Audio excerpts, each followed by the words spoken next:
प्रधानमंत्री नरेंद्र मोदी ने आज नई दिल्ली के टाउन हॉल में माई गॉव पोर्टल को 2 साल पूरा होने के अवसर पर एक मोबाइल ऐप लॉन्च किया। इस ऐप को 6 छात्रों की एक टीम ने मिलकर तैयार किया है। इस ऐप के जरिए लोग सीधे प्रधानमंत्री की वेबसाइट से जुड़ सकेंगे। इस अवसर पर प्रधानमंत्री ने कहा कि देश में बदलाव लाने के लिए जितना महत्व नीतियों योजनाओं का है, उतना ही महत्व लास्ट मैन डिलीवरी का है। उन्होंने कहा कि लोकतंत्र में जनता की भागीदारी बढ़नी चाहिए। प्रधानमंत्री ने सामान्य मानव के जीवन में गुड गवर्नेंस के महत्व पर जोर देते हुए कहा कि विकास और गुड गवर्नेंस में संतुलन का होना जरूरी है। प्रधानमंत्री ने कहा कि तय समय के भीतर जनता की समस्याओं का निपटारा होना चाहिए।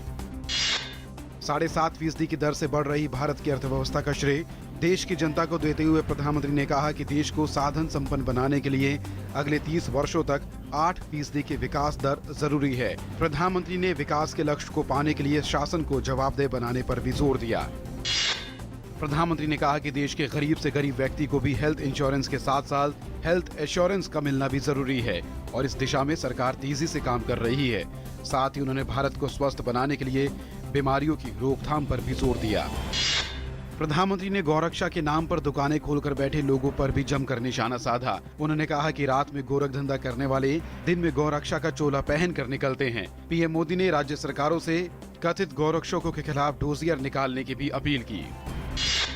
प्रधानमंत्री नरेंद्र मोदी कल तेलंगाना की यात्रा करेंगे। इस दौरान प्रधानमंत्री राज्य में 40,000 करोड़ रुपयों की मिशन भागीरथ को भी लॉन्च करेंगे। इस मिशन का उद्देश्य तेलंगाना में पेयजल की समस्या को दूर करना है। प्रधानमंत्री की ये पहली तेलंगाना यात्रा है।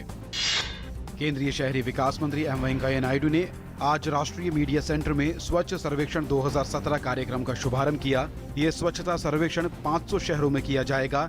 इस कार्यक्रम का मकसद स्वच्छ भारत मिशन के तहत लोगों को जागरूक करना है। इस दौरान शहरी विकास मंत्री ने धनबाद और मैसूर से वीडियो कॉन्फ्रेंसिंग के माध्यम से उनके द्वारा किए गए कार्यों के बारे में भी जानकारी ली।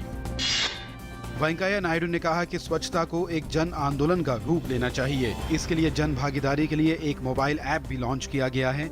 समारोह के दौरान वेंकैया नायडू ने शहर प्रगति और स्वच्छ सर्वेक्षण 2017 लघु फिल्म सफाई पर जागरूकता पैदा करने के उद्देश्य से आत्म मूल्यांकन उपकरण का शुभारंभ किया। वित्त मंत्री अरुण जेटली ने डीडी न्यूज को एक खास मुलाकात में बताया है कि जीएसटी से कर चोरी, भ्रष्टाचार रोकने से लेकर महंगाई कम करने तक तमाम फायदे होंगे। ये आम आदमी को राहत तो देगा ही, साथ ही इससे देश के आर्थिक विकास को भी गति मिलेगी।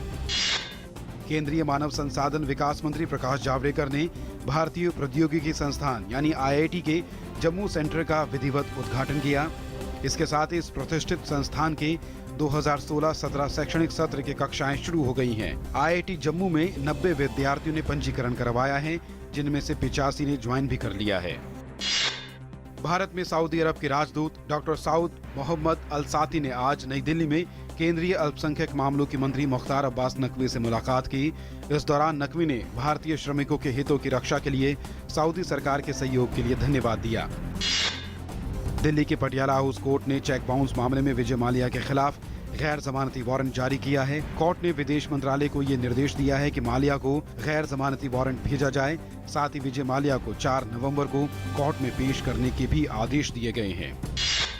केंद्रीय पर्यावरण राज्य मंत्री अनिल माधव दवे ने मनुष्य और पर्यावरण के बीच तालमेल को और बढ़ाने के लिए प्राचीन हिंदू संस्कृति और दर्शन से शिक्षा लेने का आह्वान किया। चेन्नई में 8वें हिंदू आध्यात्मिक और सेवा मेले में एक सभा को संबोधित करते हुए उन्होंने कहा कि जीव और जीने दो की अवधारणा में मनुष्य का जीव जगत के साथ रिश्ते की विशेष प्रासंगिकता है।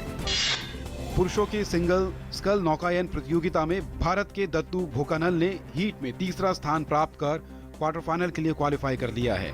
वहीं महिला निशानेबाजों ने पहले दिन निराश किया। 10 मीटर एयर राइफल में अपूर्वी चंदेला और आयोनिका पाल फाइनल के लिए क्वालिफाई करने में नाकाम रही।